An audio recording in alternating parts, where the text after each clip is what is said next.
Greetings and welcome to our panel, Black Divas on Stage, Challenges of Black Women Playwrights, presented by the Center for Black Literature, a program of the 15th National Black Writers Conference and the John Killens Literary Salon.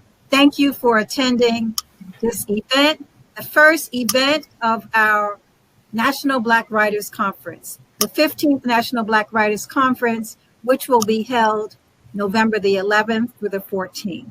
I am Dr. Brenda Green. I am the founder and executive director of the Center for Black Literature, director of the National Black Writers Conference, and professor of English at Medgar Evers College. Founded in 2002, the mission of the Center for Black Literature at Medgar Evers College is to expand, broaden, and enrich the public's knowledge and aesthetic appreciation of the literature produced by people of the African diaspora. We build an audience for the reading, discussion, research, and study of our literature through a variety of programs and partnerships. We are the only center for Black literature devoted to doing this in this country. The Center for Black Literature was initially established to institutionalize the National Black Writers Conference, which was founded by John Oliver Killens in 1986. At Medgar Evers College. Our programs include the National Black Writers Conference, the Re-envisioning Our Lives Through Literature Youth Project, the Wild Seed Writers Retreat, the Dr. Edith Rock Elders Writers Workshop, and the weekly Writers on Writing radio program. We also publish a peer-reviewed journal, the Killens Review of Arts and Letters, and we publish journals that are generated from our youth programs and our elders programs. We are excited to host the 15th National Black Writers Conference, Identity, Activism and Race, Playwrights and Screenwriters at the Crossroads. This year's gathering, as I said, will be held Wednesday, November the 11th through Saturday, November the 14th. The conference is a public gathering of writers, scholars, literary professionals, theater and film luminaries, students, and the public. And this year we will honor playwrights, screenwriters, documentarians, and filmmakers. Carl Clay, Dominique Morisseau, Stanley Nelson, Boza Rivers, and Richard Wesley are among the 2020 conference honorees. It takes a village to host a conference, and I want to thank the Center for Black Literature staff and team, the National Black Writers Steering Committee, Aquila Works Songs, a presenting partner for the 15th National Black Writers Conference, and our program sponsor for this section, this pre-conference program, the Amazon Literary Partnership. Why are we doing this? Over the last year, we've seen an increase in the writing and works by Black playwrights, screenwriters, and scriptwriters. These writers are at a crossroads, and they're focused on breaking new ground, creating bold new work in theater, film, and television, and expanding the narrative of the experience of Blacks in America and throughout the African diaspora. The panelists and special guests will examine the ways in which race, identity, politics, and popular culture shape the production of plays, films, and television shows. The conference will feature virtual roundtable discussions, panel discussions, town halls, films, author readings, writing workshops, local vendors, and much more. And as I said, Black Divas on Stage, Challenges of Women Playwrights is our first pre-conference program, the first day of the conference in one sense. And we have a panelist that represents 3 generations of women, Black women who identify some of the issues and challenges they have faced as playwrights and actors. They will look at themes of racism, sexism, images, and the prevalent themes in Black theater today. Our speakers are Elizabeth Addison, Suzanna Beverly, and Nambi Kelly. And the panel is curated and moderated by Marcia Pendleton of Walk Tall Girl Productions. Marcia Pendleton is the founder and president of Walk Tall Productions, a boutique marketing place marketing, audience development place, and group sales agency for the performing arts, with a special emphasis on the theater. Now celebrating its 20th year, the company's mission is to make the arts accessible to the widest possible audience. The company produces the Black Theater Preview in association with Odelco Incorporated. Pendleton is also a principal owner of Go Tell It Productions, a company dedicated to telling stories that celebrate our common humanity in theater, television, film, and other programs. And so you are in for a very informative evening, and I am pleased to welcome Marcia Pendleton. Welcome, Marcia. Thank you very much, Dr. Green, and welcome to everyone who has decided to join us for this wonderful evening. As Dr. Green said, we have 3 generations of Black women who write and place the lives of Black people in the center of the narrative. Again, their names are Suzanna Beverly, Nambi E. Kelly, and Elizabeth Addison.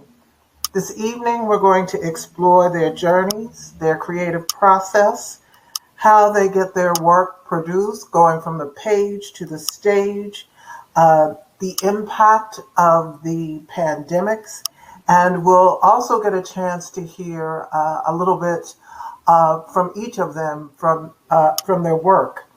Also, we would like you to ask questions. After we finish the discussion, there will be a Q&A session. So we ask you that if something comes to your mind, please jot down your question and put it in the chat box so we can move immediately into that session. Before we get started, I want to give you just a little background of each of these amazing women. Suzanna Beverly is an actress, director, writer, songwriter, singer, and acting teacher. She is a Tony Award-winning actress. She won her Tony Award for being in The Lady in Red for colored girls who've considered suicide when the rainbow is enough. Changed my life, and I know it changed many of yours.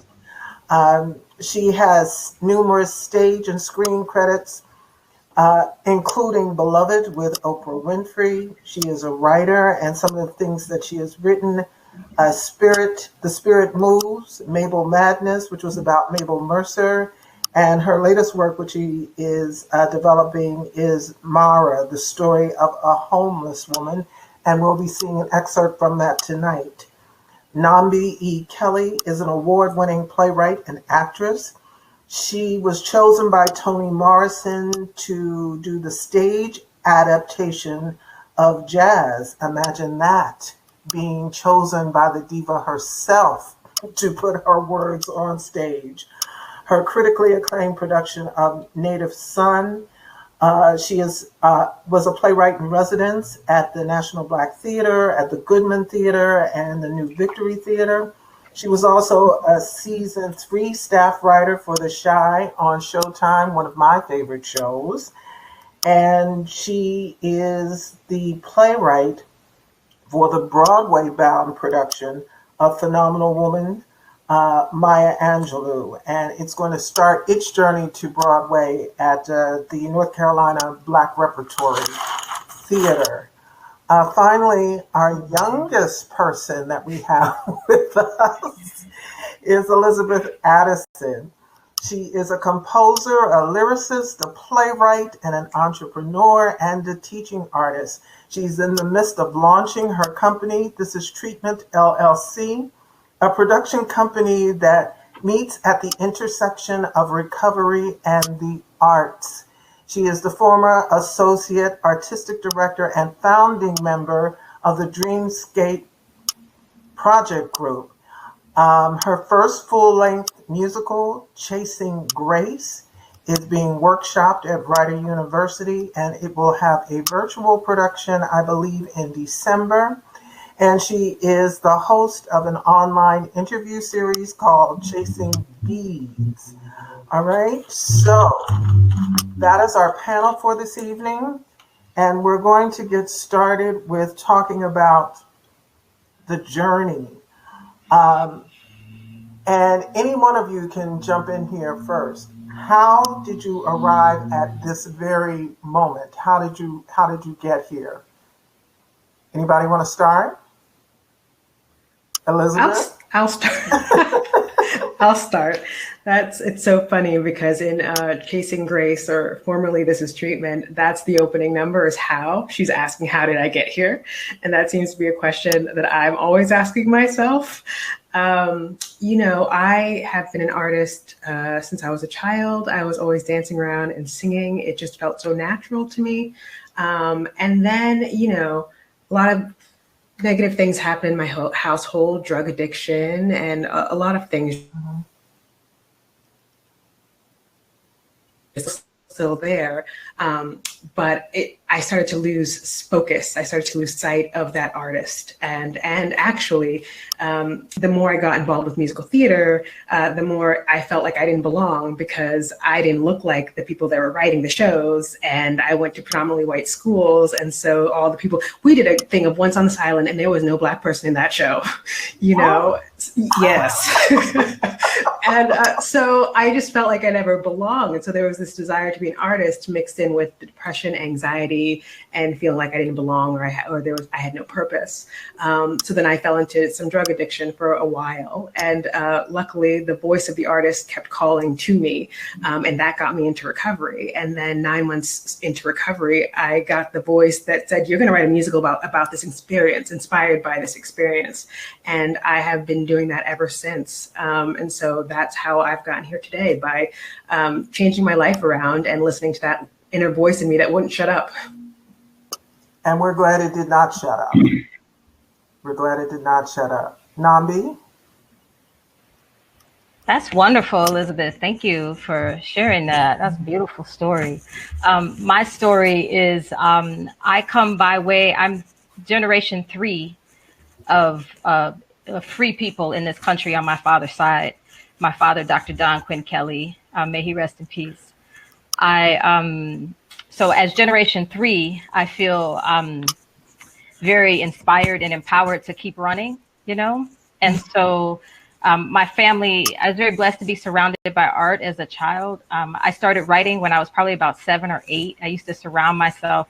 I was one of those little kids that would take a blanket and throw it over a table and then play under the table with dolls. And I was the teacher, and I would make up little stories with the dolls. And I would say that my journey was that art found me.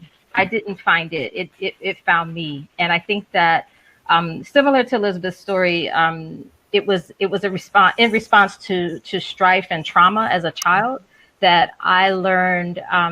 It just would pour out of me. I would just be like, oh my God, I got to write this down. And I would just, blah, blah, blah, blah, blah, blah, blah, and next thing you knew, I had to play. And then by the grace of God, I was 15 or 16 in Chicago. And my stepmother, Sandra Burton, had done the choreography for a production of Joe Turner's Come and Gone at the Goodman. And I went to see the same show that my aunt, Glenda Starr Kelly, was also in.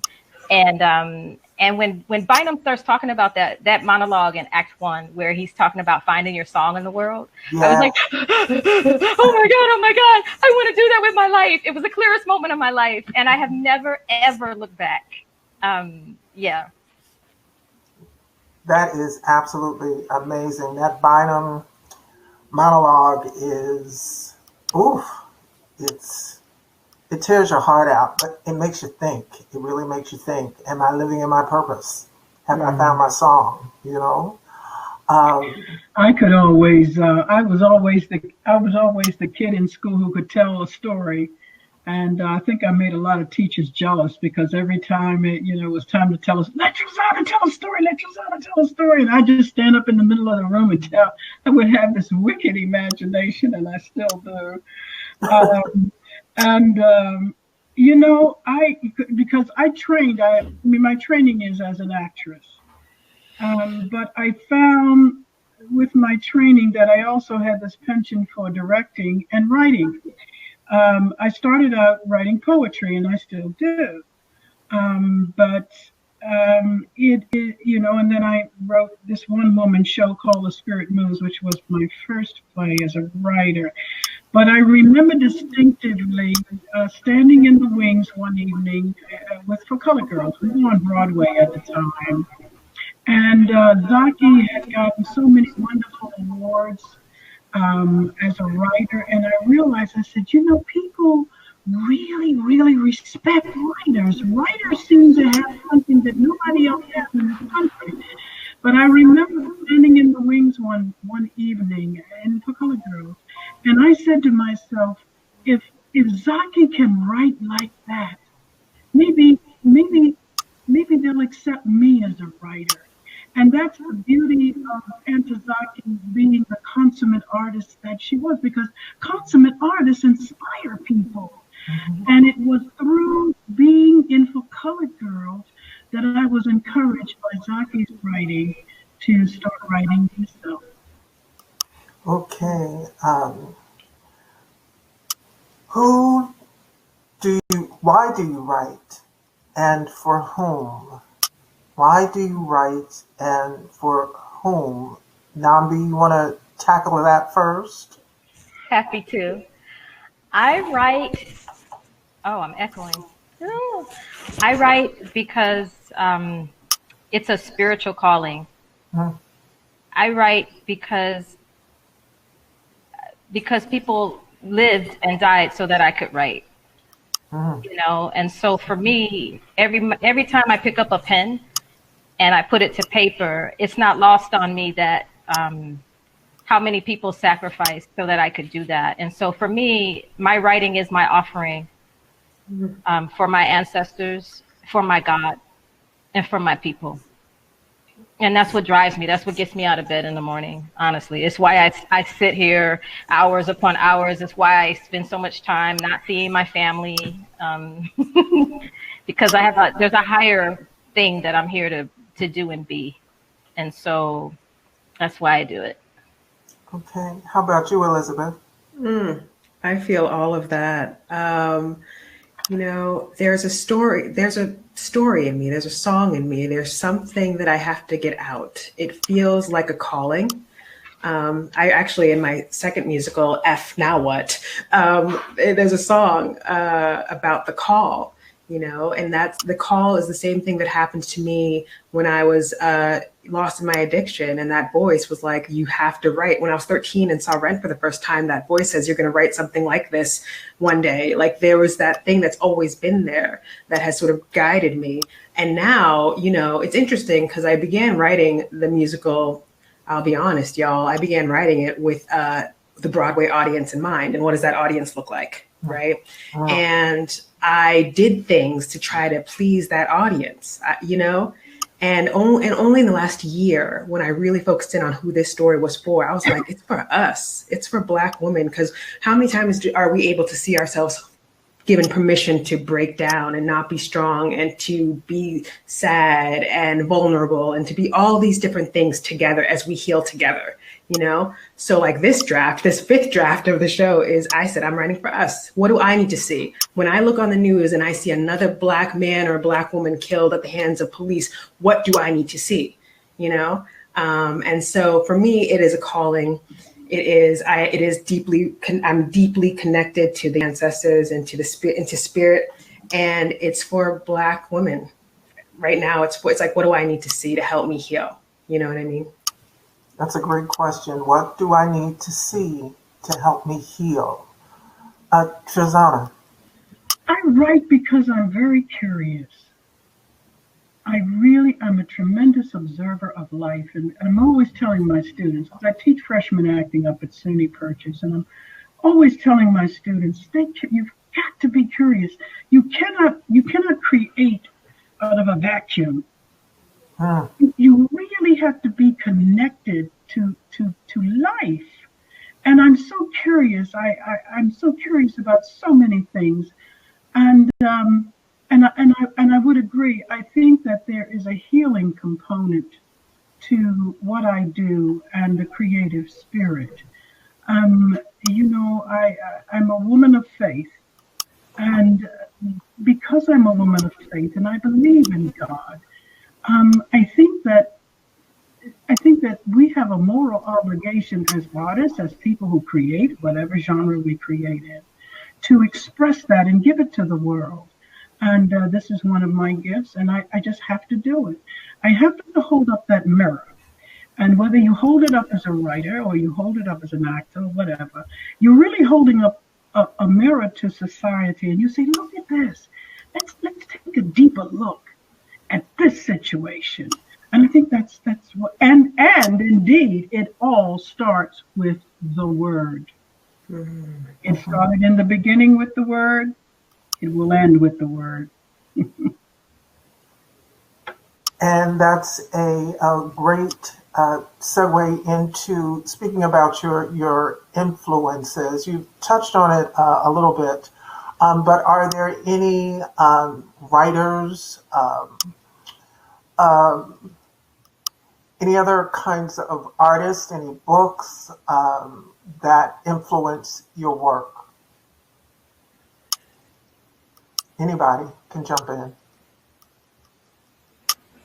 I'll take that. I'll start. I think for me, the book that influences me the most, there's two books offhand that I'll cite.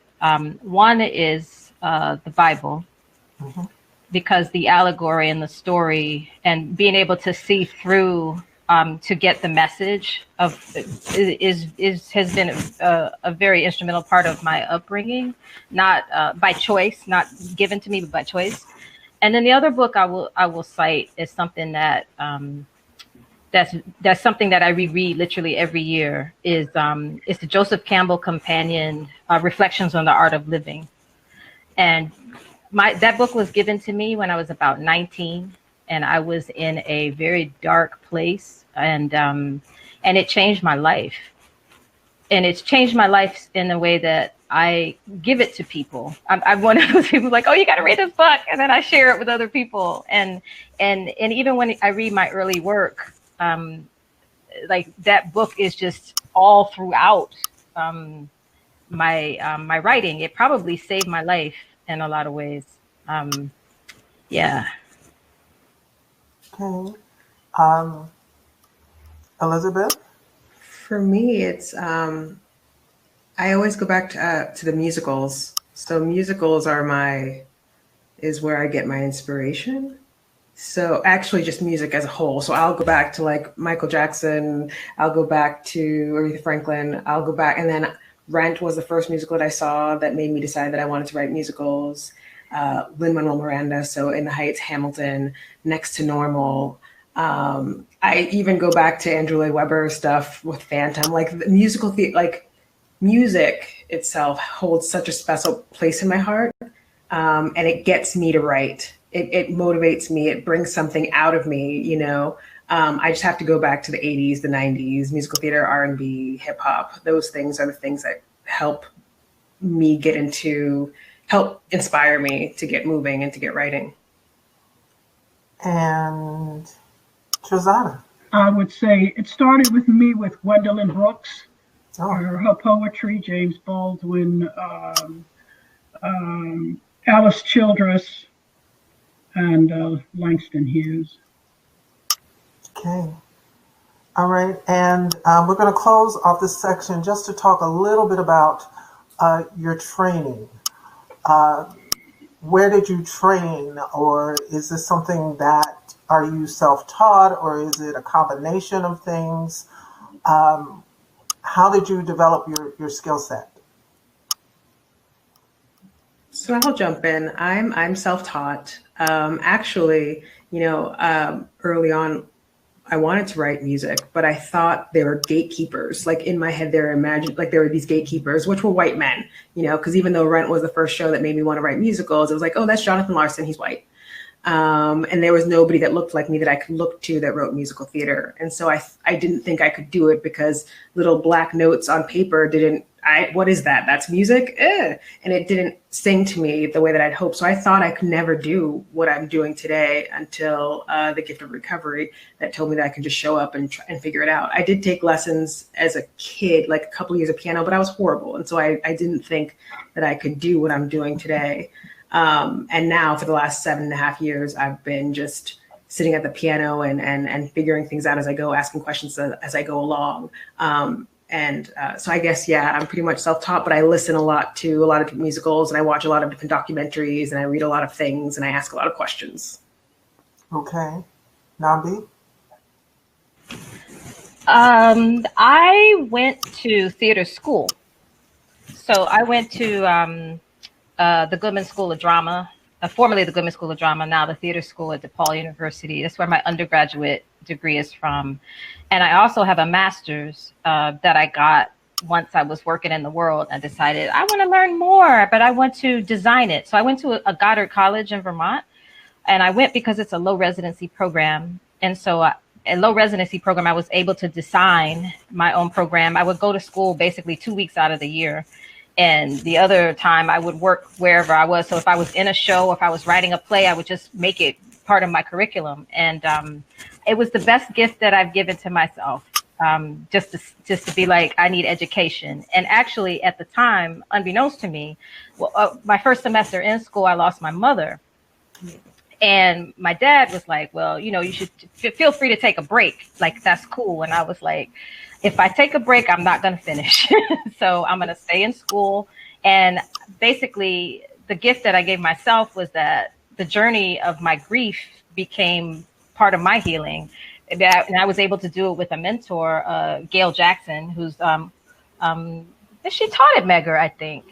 But anyway, but yeah, she mentored me through that process. And so it was the best gift I gave to myself. So formal education and self-education. Absolutely. Mm-hmm. Suzanna?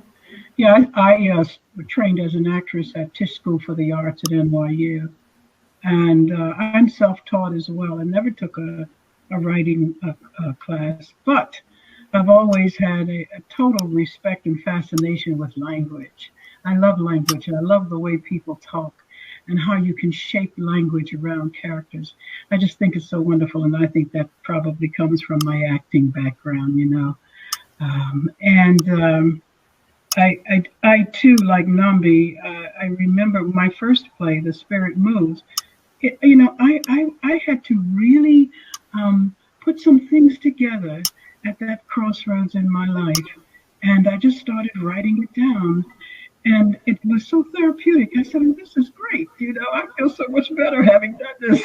And then, it was kind of good. And then from there, I moved on. And I had a lot of fun doing it, I always say, and I have kind of a love affair with my pen.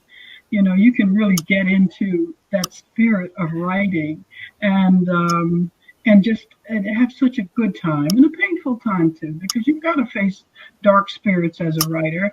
I always said, I understand why writers become alcoholics or somebody, not you ladies, of course, and certainly not me, but you know how writers can take to drink because you're really sitting there with some very interesting spirits that you have to bring alive. And you know what? I understood that being around Antizaki. I said, wow, what she must live with in writing the way she wrote. Absolutely. And we miss her. We miss her desperately. Yeah. Moving into the creative process, do you write every day? Is there a particular time that you write? Is there a particular space that you need to write in? Do you go away from it and then get back to it? How does that work for each of you? Let's start with Suzanna with this one. Oh, what a wonderful question. No, I do. If I'm working on a play or a poem, I come and go with it. sometimes it comes out in one section, especially a poem. But a play, it's a building block. It's like making a stew. It's like cooking a good dish. It has many layers to it, and you have to really live with it for a while. And I sort of work it into my day.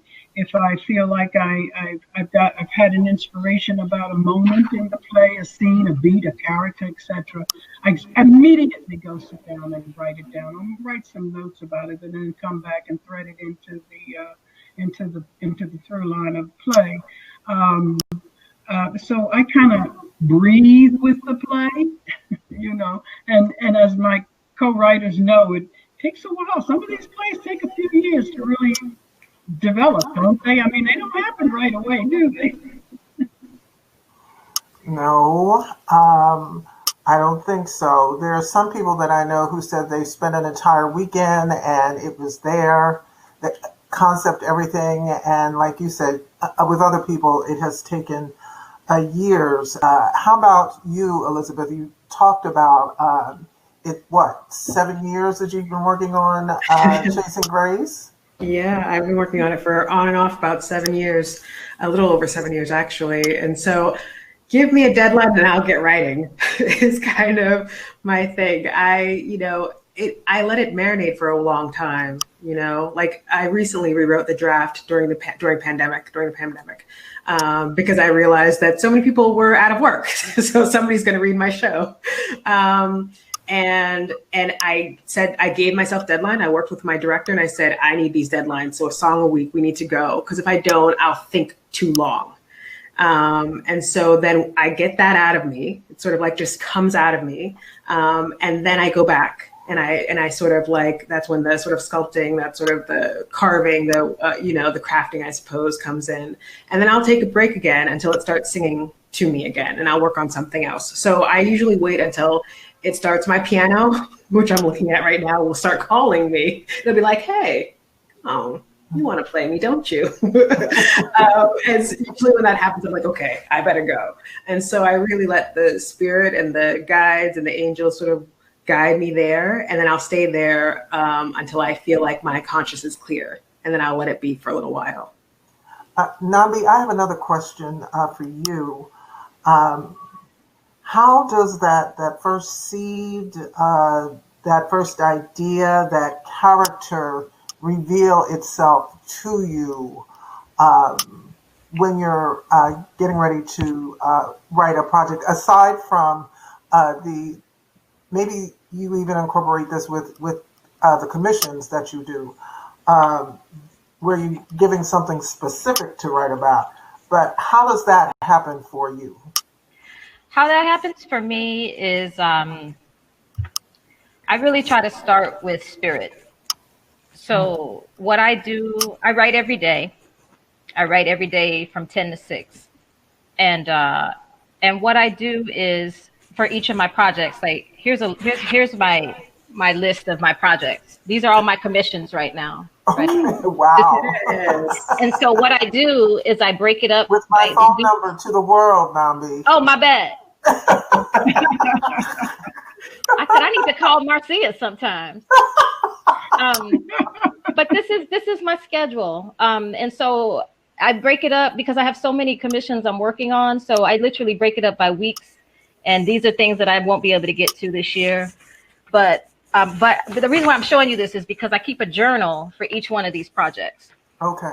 And so what I do is, for instance, right now, I'm really called to be working on, for whatever reason, Spirit has me communing with ancestors and telling their stories. So I'm working with Dr. Angelo. I'm working with Stokely Carmichael, Kwame Ture. I'm working with Wallace Thurman. And so what I do with these three in particular, I talk to them and I ask permission and I journal it. And they journal back to me, tell me what they want me to say or do. And I also have a ritual of candle lighting and libation.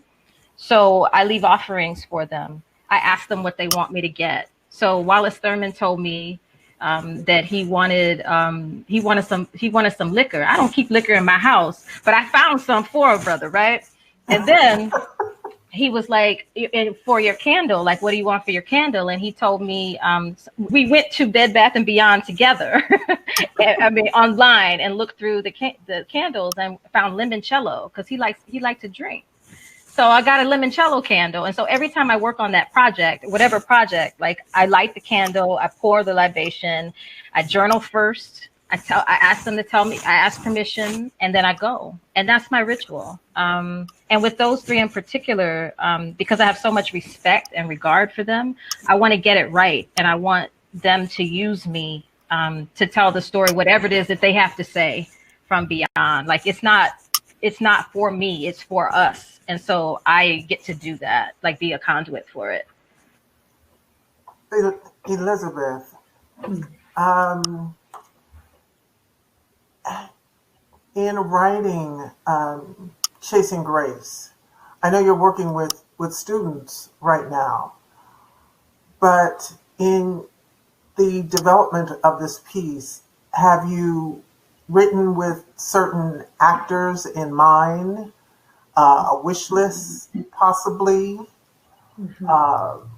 Well, I want so-and-so to play this role, or so-and-so to play that role.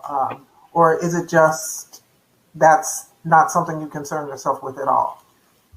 I don't really concern myself with that, because my thing is, I don't ever want, I don't want this show to be, the success of the show to be dependent on a famous name. Mm-hmm. So, they don't have to be famous. Well, but in my head, it's just, and so I've cut it off. Like, I know the voice types, like, I have Janelle Monáe, I have Jill Scott, I have, Renee Elise Goldsberry. I have there's voices like that in my head when I write these songs. But I never imagine actually anyone actually playing it, except I just want all new people or people that haven't had a chance yet, because I don't want to take away from the work. And so I guess that's what's been in my head around that. Okay. Suzanna, do you create your work for yourself, or is it for other people? Do you have people in mind when you write? And also, do you start thinking about directors during this phase? Well, I'm too proud and selfish to think of other directors, because I'm a director myself. So I'm going to direct it, to be perfectly frank with you. But no, there's really some wonderful directors out there. But it is an advantage being a director. Mm-hmm. And I'm actually working with a writer now. His name is Brian Wiggins, on a project, and as I said to him, I says, well, I have a cadre of actors that I know who can do this. And so that really, really helps when you can identify an actor's talents with the play and you know what they can do. I've actually recently had an interesting situation with an actor that I really was looking for, and I found for my new play. And I was so glad to find him. He's so brilliant. And the temptation to just want to write a scene for him, because I know what he can do. And, and being an actress myself, I know what it means to have that scene, have that moment that you can just get your teeth into. And I have to tell you, I've been working my brain, my sisters, trying to figure out, where can I put this? I want to put this guy in this. I want to give him more to do. And and I said, Suzanna, you have to be careful. Just there are big parts, there's small parts, and as they say, there are no small actors. But that's an interesting situation, because I really have been thinking, by golly, I really would like to write a scene for this man. I mean, I'd like to give him more to do, because he's so good, and I know what he could do to lift my words off of the page. I know what that man can do. So I think sometimes that is an issue. It does pop in your head, and I think you have to be very, very disciplined, very wise, and very careful, and not get in the way of the play. Okay. If you know what I mean, Mm-hmm. Mm-hmm. Nambi, when you showed your commission calendar with my phone number on it. My bad. It's okay. The commissions, people don't start off with commissions. What is that process like for you? What kind of relationships have you had to develop? And what people have assisted you with that, and what people have gotten in your way? Have people made your race or your gender an issue, a barrier to walking through that door and getting that work done and getting that commission? Wow, that's a huge question. I would say for myself, I tend to be in the yes instead of the no about these situations. I really try to think about it from a spiritual standpoint. And so when projects come to me, my first thought is, what am I supposed to give? And then my second thought is, what am I supposed to get? Because there's a reason that, and I won't know what that reason is. There's a reason that I specifically was chosen for something. I'm talking about in a spiritual sense, that can only come through me, that is designed to make me a better woman, a better human being for humanity, is how I think about my work. And so in terms of people who have opened doors for me, I hope I'm answering your question. In terms of people who've opened doors for me, I would point to Sorette Scott, who is an absolutely brilliant artist and is like a second mother to me, to be quite frank.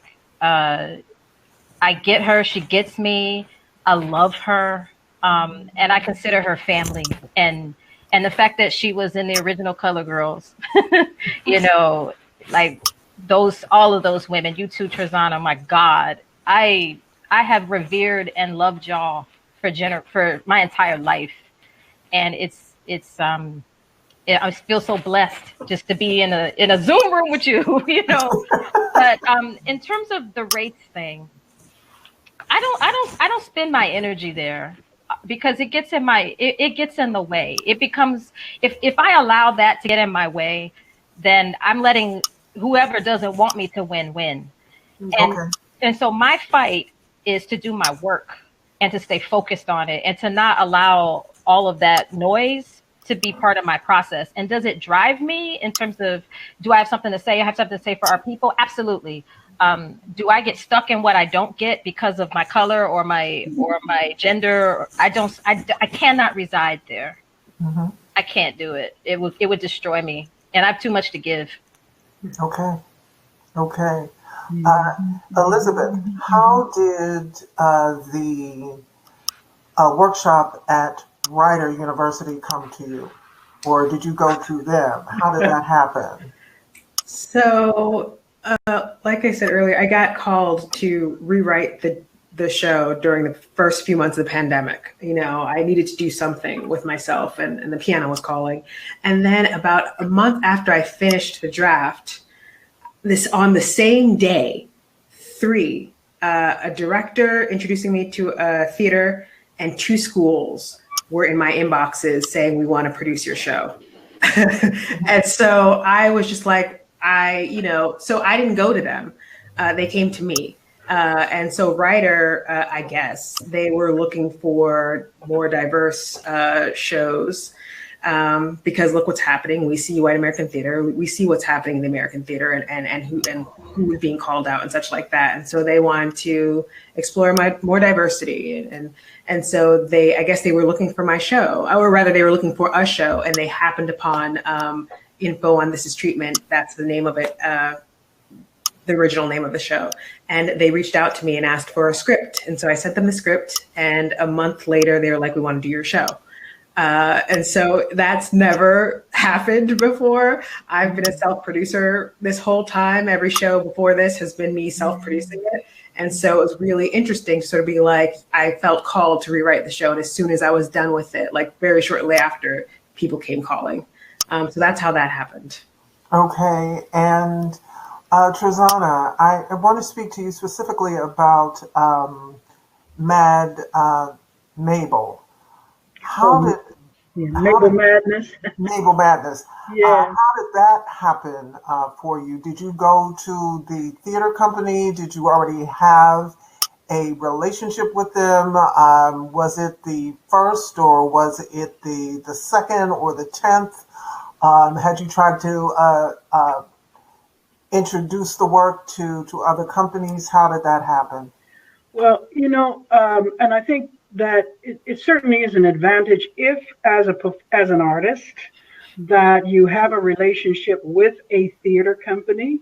I think it does help. I had this relationship with Urban Stages. The artistic director is Frances Hill.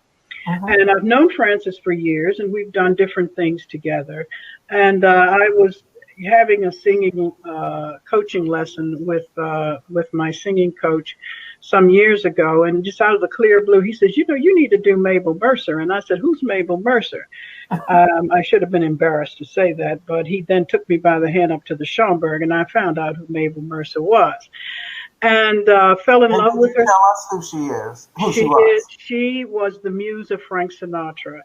She was her singing style. She sang what is called a story song. And she was the Bette Midler of her era.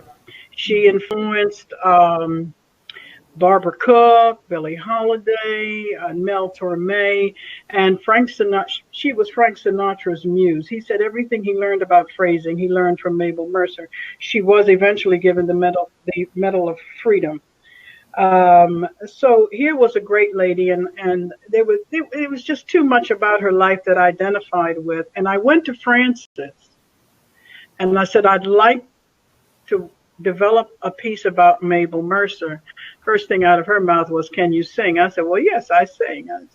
And so I went to the Mabel Mercer Foundation and first, communicated with them. They gave me permission to do it. And I set about writing the show for myself. So, I had the blessings of these people who, unfortunately, she had a foundation. So that was helpful. And my relationship with Frances. So I had a theater, I had a space, I had a stage, I had a producer who believed in me and gave me a chance. And that's the way that got off the ground. Okay, something that Elizabeth said about the university wanting more diversity, which is going to take us into our next little segment about the pandemics with the equity, diversity, and inclusion, Black Lives Matter, the heart of what happened in terms of the uprising, that pandemic, but also COVID-19, which is why we are all in this virtual space, and then also the economic pandemic, the recession. How has that affected you, your work, how you're moving forward? What kind of adjustments have you made? Anybody want to start? Okay, Miss Kelly.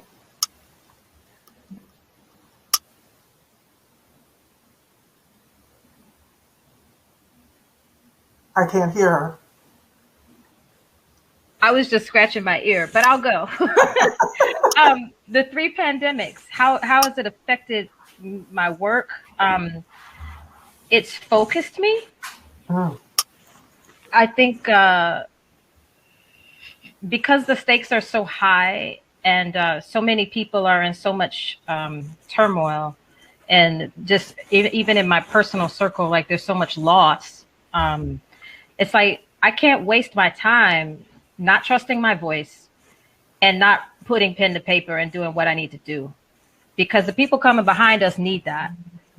There's no telling how these three pandemics are going to impact the generation, the babies. I think about the babies every day, and I think about how this is impacting them in ways that we won't even be able to tell for decades, probably. And I just think, well, I've got to do. And so I got to run my race, and I got to run it as hard and as fast as I can, because my hope is that energetically that helps them weather this storm. And so that's what drives me. It's focused me tremendously. It's really focused me. I'll say that, I am lucky in the sense that I was working a good restaurant job before the pandemic hit. And so up until now, I've had unemployment that has helped me sort of stay focused in on writing and starting a business and stuff like that. And then, Rider coming along and these other schools and these other opportunities coming along that weren't there before. It's a weird place to sort of be in, where there's so much wrong that's happening, as well as there's some really good things happening.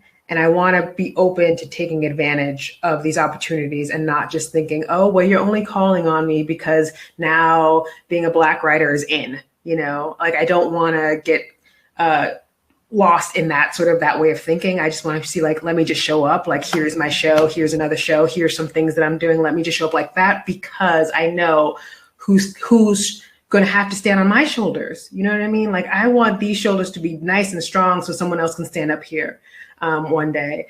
And so I've just been like, I've slowed down while also speeding up, if that makes sense. Like, I'm being more intentional. I'm taking my time a little bit more. I'm thinking through things more. I'm praying more. I'm getting my self-care is more on point than it ever has been in the last few years. I'm staying prayed up.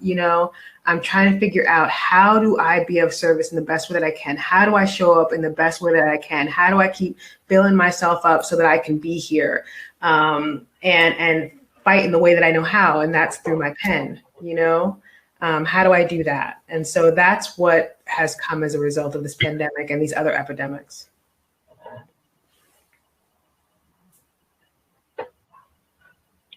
I think that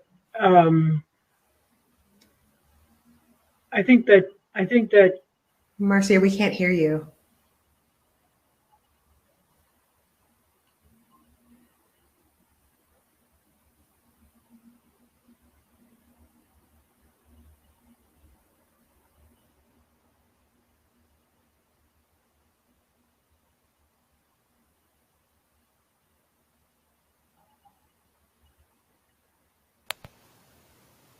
Okay. Can you hear me now? Yes, now we hear How you. did that get turned off? I don't know. Okay. But we're back.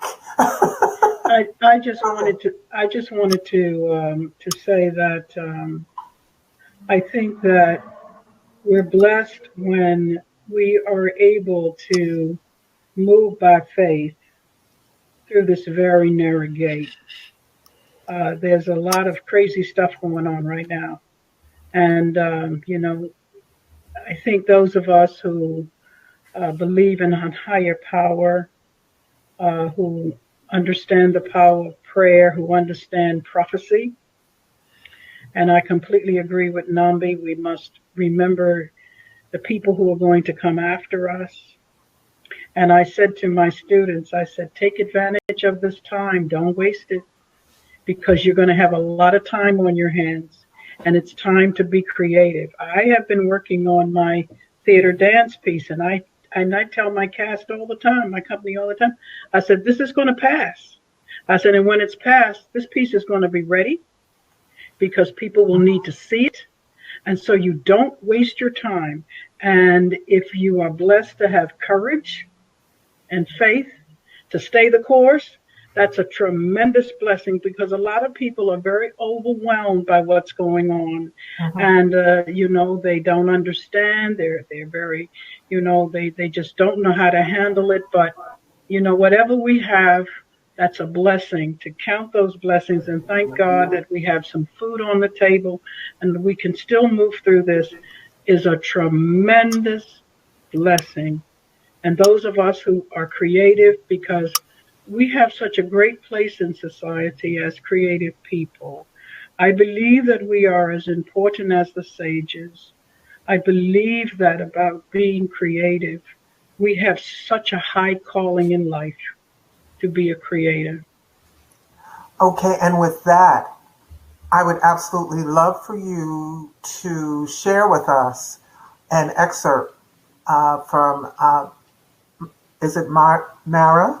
It's called a song. It's a theater dance piece. It's the story of a homeless woman. It's the backstory of a homeless woman, how she became homeless. She came from the South. She married a young man from what's the college down there in Atlanta? Morehouse.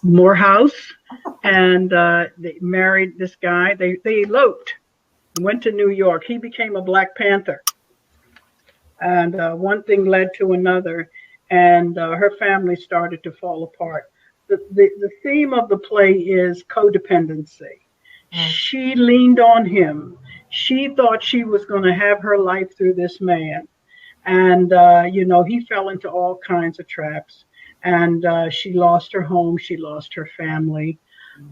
She ended up on the streets. Her son got killed, which really kind of plugs into the mothers of the movement and African-American women finding their children shot down like they have. Well, this woman's, she lost everything. But this is a scene where she became a freedom fighter, kind of balance him out, because she said, well, if you can be a Panther, I can be a freedom fighter. And she's been taking her daughter to the marches. And this comes after a day when her daughter Iris has been being dragged through the streets and bitten by dogs. And she's at home in her room, and Mara brings some food up to her. And so here's the scene. Mara says, your father changed, Iris. Children don't understand that before they come into the world, their parents had a whole life together. Your father and I loved each other. I grew up poor, but I didn't grow up dumb. I knew there was a better life for me somewhere beyond the picket fence, that picket fence. Then one day along came your father. He was kind and sensitive. He wasn't like the boys I grew up with. Your father had class, and I could tell he was going places. He didn't have to choose me. He could have had any pick of the litter, but he chose me, and I said, yes, I'm worth the love of this brilliant, beautiful, educated Black man, and I'm going for it. And I did. Iris, I sacrificed everything to marry your father, my family, my friends, even my self-worth. Where I come from, when a girl runs away like I did, they call her a whore. I'm not a whore, but that label haunts me. It haunts me, Iris. And I'm going to do everything I can to show the world I'm not. That I have goodness in me and decency. People respect Dr. King. I'm not afraid to walk down the streets carrying his name. His name has dignity. It makes me feel like somebody to carry his name. If I follow your father, I would be afraid to go out at night. I don't understand those people. Sometimes they seem like good people, and other times they act like they're crazy. But I do know this, Dr. King loves Jesus. That's the way I was raised, and that's what I believe. Maybe Jesus can help me, help this family, help your father. I know it's confusing living like this. The world is confusing right now. It's one big question mark. But it's going to change, baby. I know it will.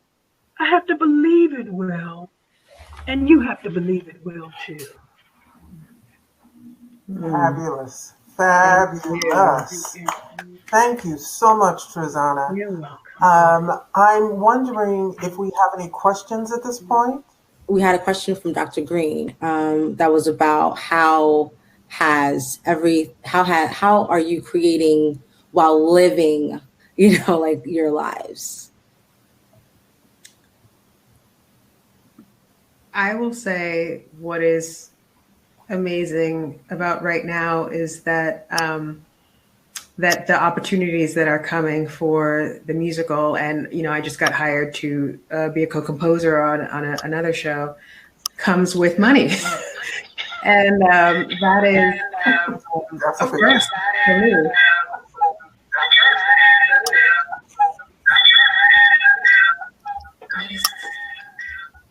Can you hear me? Am I? I can hear you. I think I'm okay. trying to turn her stuff on. So that's a first for me, and so luckily, I'm going to be able to be good for a little while because of the money that's coming in from these projects and from licensing my show. And otherwise, I usually work in a restaurant, and so right now it's by the grace of God, and there's opportunities coming that are coming with some money that is allowing me the space to be creative in the way that I have always wanted to be. Okay. There she is. Yay. All right. All right. So, Ms. Beverly, when you're ready, if you can just click the middle button on your screen so that your sound, we can hear you. Yes, 1 minute. All right. I think you're on 2 accounts. I'm just gonna. There we go. All right. Awesome. Okay. Okay. All right, so Can you hear me now? Yes. Yes. So I don't hear you. So the question that was posed, let's try your sound again. Turn your sound on. There we go. All right. So the new question is, what message do you have for emerging writers?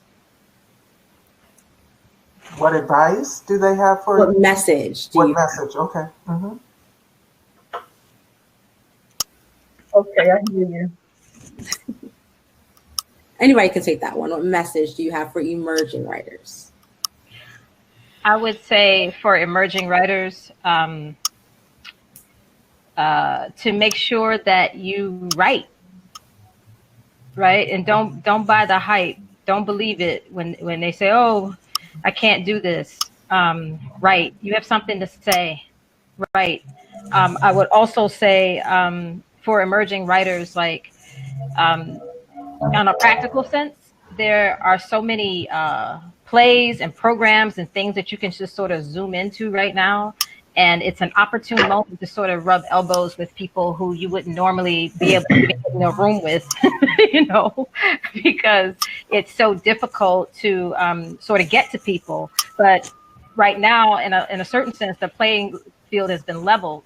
And so there's lots of access to gatekeepers, but don't get caught up in gatekeepers either. Build your own fence, right? So that you can open the door for everybody you want. And the people there are a lot of people doing that. I would also say, find your tribe. They always say, find your tribe. And that's real, because in moments like this, like I got a job because a friend of mine said to someone offhandedly, you should hire, Nambi's great, you should hire her. And that turned into a job that's going to put a lot of money in my pocket. And so it's also, know who your tribe is and be tribe, right? Don't just wait for people to do stuff for you. Do stuff for other people, right? That's real, because it's about reciprocity, right? So give, show up to people's readings, read people's scripts when they ask you to, pray with people, visit them in the hospital, if they're sick, because there's also the human component. It's not just about the work. It's about showing up for people and being present for them and their family. If they have kids, send them a gift, and not because you're trying to get something, but because that's what human beings do, right? Mm-hmm. Be a human being and be alive and be present, and don't show up with your heart. Show up with your heart, and that will open all kinds of doors. Mm-hmm. That's what I share. Mm-hmm. Mm-hmm. Does anybody else want to add to that for emerging writers? A message to them? Yeah, I think that was pretty full. Yes.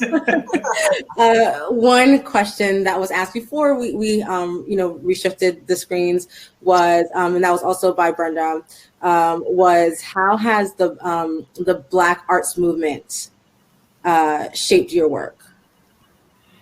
Or what role did any artists? Okay, so what role did artists, writers, musicians from the Black arts movement have on your personality or on your work?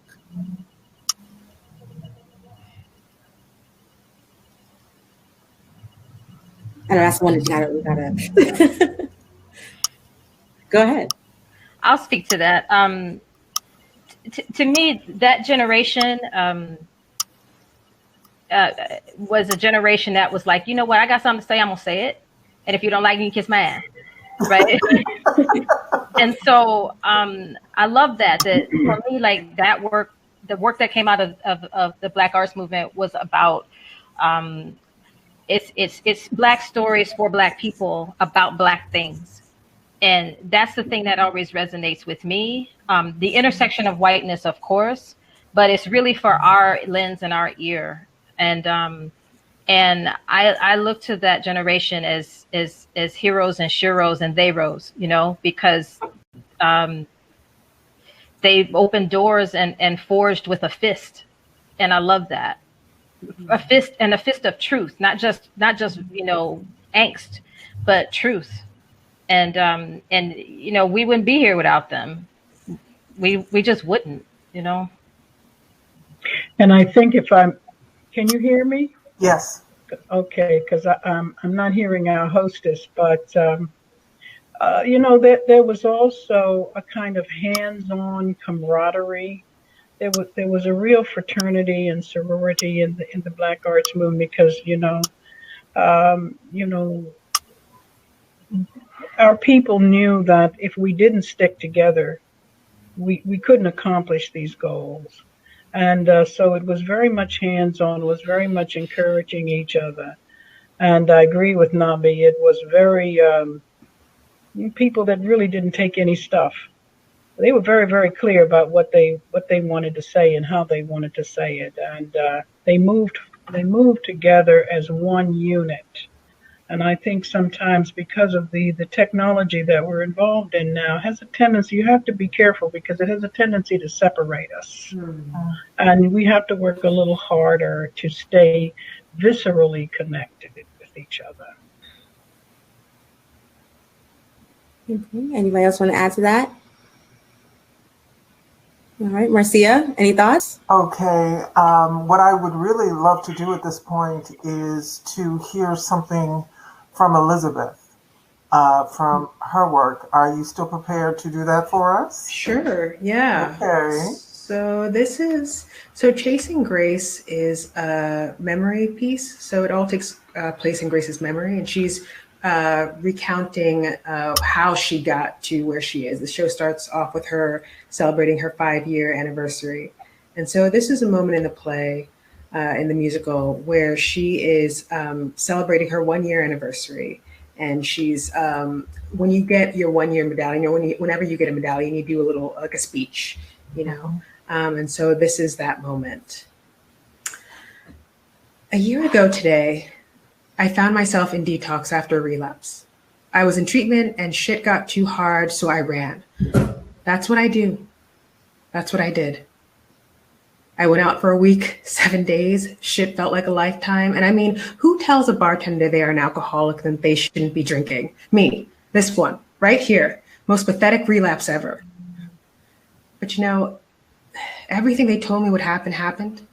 I didn't expect it to happen so quickly, though. I mean, it took 10 years to earn these alcoholic stripes. And in 7 days, I was on my knees begging to get a better detox, begging to get back to treatment.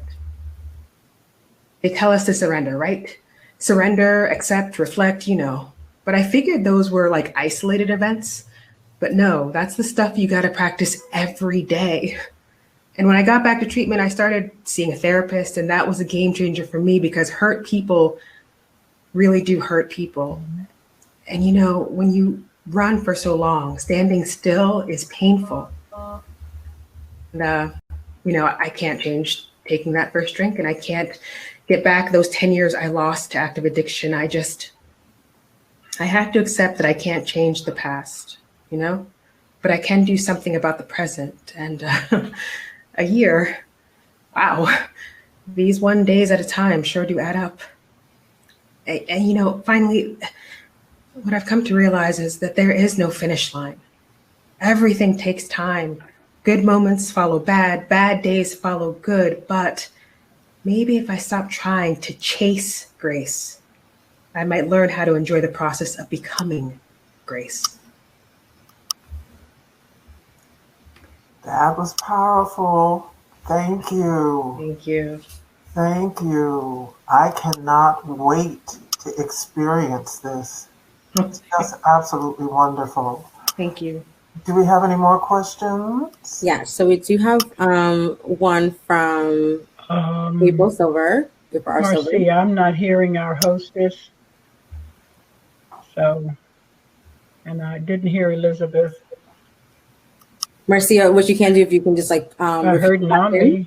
You can repeat the question and then. And I hear you. Okay, I'll repeat the question. What was the question? So the question is, two ways to get each person's thought on the state of Black theater today or in the past decade. Oh, that's a big question, April. April Silver is a wonderful friend and colleague. She wants to know what the state of Black theater is today and over the last decade. Was that the question? I think so. Yeah, what you believe? What are your thoughts? What are your thoughts? Yes. What are your thoughts? You want to start, Suzanna? Whoa, oh my Lord, that's a whole nother program. That's a whole nother question. Whoa, my goodness gracious. Oh dear, dear. Let me get a minute here. Well, certainly one of the things that our theater is suffering from is, you know, the lack of funds. Really only those theaters that have been long established are able to keep their heads above the water. Smaller theaters are kind of falling under the tow.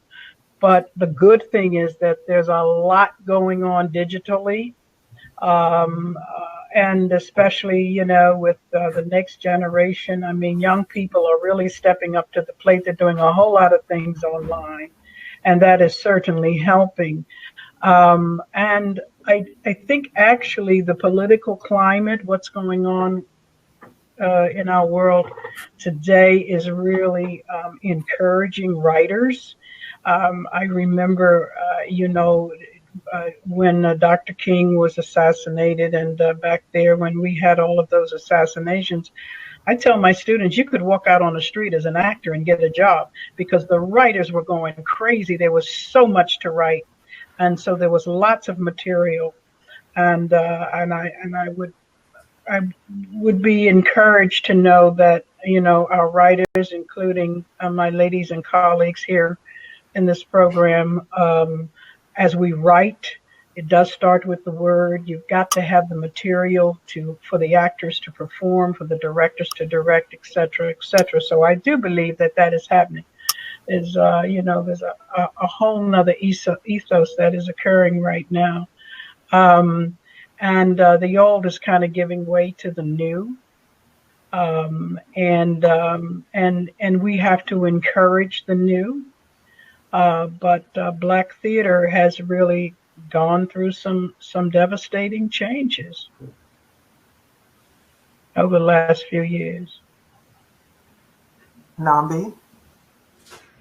I would also add to that that as it's changing, it's like a lot of Black people have now been promoted to associate artistic directors in the past week and a half, right? Yes. And so the hope is that that's just not another tokenism, you know, but it's about activism, right? So I look to that and I say it's an opportunity, and to keep in the hope, stay in the hope. And also the Mellon Foundation is giving $5 million to funding Black theaters. And Indira Waru, who is over at the Billie Holiday, is spearheading this program called the Black Seed, where they're going to fund, I believe it's 50 Black theater companies that create Black work for Black audiences that are not connected to a white institution. And that is monumental. And hopefully because what Suzanna was saying about the money, yeah, that's real, right? So let's put that money into our people and let's see what we find. And I'm excited about that notion, and I'm staying in hope. I'm staying in hope about it. I appreciate the wave of theaters across the country flooding my inbox with, Nambi, we want to pay you to write this. We're looking for BIPOC artists. Nambi, can you write this? Nambi, do you know any Black people who have something to say about Blackness? I appreciate it. But let's not let that just be this moment. Hello. Let's let that be sustainable, and let's expand that to the Latinx community, and let's expand that to the Asian community, and let's expand. You know, there's room for everybody, and I'm thrilled that moment is happening, and my prayer is that it is sustainable. You know, some years ago when Ronald Reagan was president, he discontinued a whole lot of funding to Black theater. Yes. There were a lot of smaller, very, very good Black theaters. And he pulled the plug on Black theater, you know. And, you know, you have to understand how our theater operates. We're not a community that necessarily goes to buys subscriptions every year. They do that in the white theater. Black people don't do that. We are very spontaneous with our theater going. And so subsequently, we depended on some of those grants. And when those grants were discontinued, our theaters fell off the tree like ripe fruit, okay?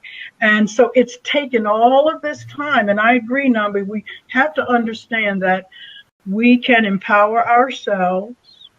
There are a lot of women that are being made artistic heads of companies out there.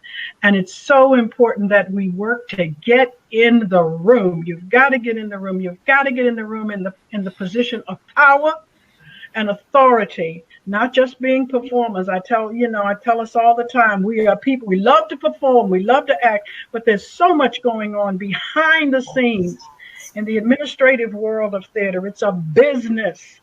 And we've got to encourage our young people to get involved in the business of theater, or we're not going to survive. Yes, I was told a long time ago, it's not called show art. It's called show business. Very quickly, Elizabeth, do you want to reply to that question? They said it all. I have nothing else to add. Okay. Nambi, is there something that you'd like to read for us? Happy to. Okay. I am going to share a piece from a play I wrote. It's called The Translation of Likes. And The Translation of Likes is a story that I wrote 5 years ago it takes place entirely online. And it is about a woman which I witnessed in real life, that she went onto a Facebook group and she said she wanted to end her life. And so I wrote a play about that scenario, and then the second act of the play is that all the people who saved her life then do a meetup. And so the characters are internet types. So that the woman who wanted to commit suicide, she's called the editing cryptic. There's a character who's a Black Lives Matter activist whose name is I'm Relevant.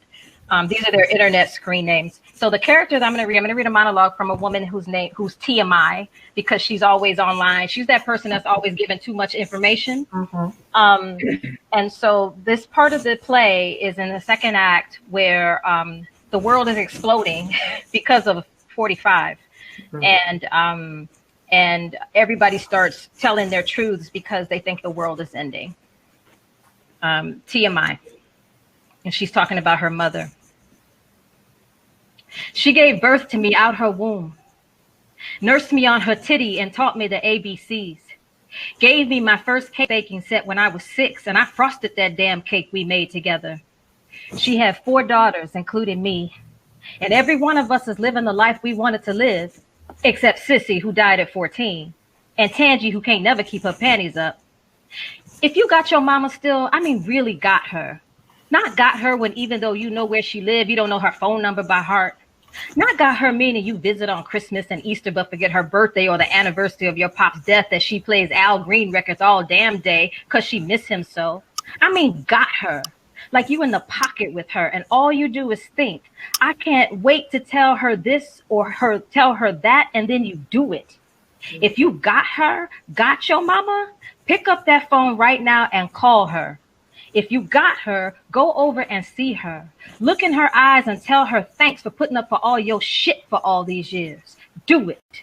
Before you get the call that I got today from my sister before I got on the plane to come here, that damn 45 virus got her when 2 days ago she wasn't even sick. So you keep living and you get on that plane anyway because your baby daddy on the other end of that plane ride, and you weren't even in the pocket with her anyway because she wouldn't take your money to afford that damn vaccine. Why ain't that shit free? I wish like hell I ain't let that damn shit come between us, because I was going to call her today to say my bad for trying to decide her life for her and tell her about the coming baby that was made out of this hooking up. And I cry coming the whole plane ride because she would have wanted me to choose tomorrow, because when she died, she become yesterday. I hope this baby I got inside me do that. Choose tomorrow. Now cut out all this stupid shit. Okay. Yes. Do we have any more questions? Is that it? We have two more small ones. One is very specific, asking about how did the work of Joseph Campbell transform your life? That particular Joseph Campbell's work changed my life in the sense of thinking about it in terms of, for me, it was an exploration in the oneness of humanities, that myth transfers across different cultures, race, traditions, that in separate parts of the world, people separate that don't know each other, have never met, whose cultures have never collided, can have similarities in how they storytell, similarities in the symbolism. And I just found that so deeply inspiring, thinking about somebody on the other side of the world that I may never know or meet will have something in common with me. And the spiritual connection that of humanity is what I derive from the work. And it really deeply inspires me and inspires my work. Okay. And we have one more. Okay, and then this one, I think is a good way to wrap up, Yes. for everybody's last thoughts. This is a question I was asked privately, and he just wanted to know if what you dreamed of your life, I guess, in this world, if it matches the reality. Oh. I love that question. Sorry, I just had a visceral sort of. Marcia, what did she say? What was the question again? If what you dream for yourself while being a part of this life, part of this artistic world, does it match reality, your reality? If what you dream in this life, in this world, your artistic world match the reality. I'll go since I would say no.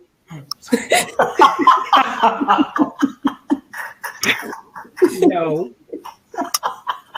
And therein lies the drama. I call it drama. That's why we create.